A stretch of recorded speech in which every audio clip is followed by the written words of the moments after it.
In the pink. Understanding this colorful English idiom. Hello, language enthusiasts. Welcome back to our channel, where we explore the fascinating world of English idioms.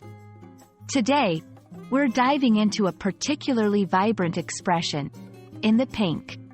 Whether you're a beginner or an advanced learner, understanding idioms like this can add color and flair to your English. So, let's get started. In the pink is an idiom that means being in perfect health or in an excellent condition. It's important to note that this phrase is not about the color pink, but rather, it's a metaphorical expression. Originally, it referred to the very picture of health, as a rosy complexion is often associated with good health.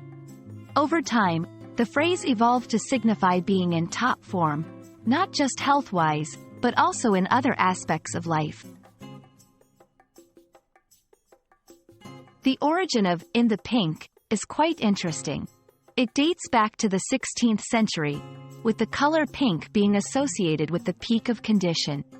One theory suggests that it is derived from the idea that the pink of condition was the very epitome of something, much like the phrase, the height of fashion. It's not about the color, but about being at the top, in the best possible state. Let's look at how to use "in the pink" in everyday conversation. 1. After her vacation, Maria returned to work looking in the pink. 2. The garden is in the pink this summer with all the flowers blooming. 3. I haven't felt in the pink since I had the flu last month. Notice how this idiom can describe both physical health and the condition of things or situations. Understanding similar idioms can expand your English vocabulary. Here are a few related expressions. Fit as a fiddle also means being in good health. In tip-top condition implies being in the best possible state. Hale and hearty, another way to describe robust health. That's a wrap on "in the pink." We hope this colorful exploration into English idioms has been enlightening and enjoyable.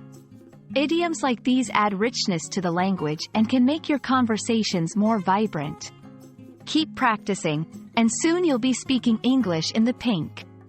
Until next time, keep learning and stay curious.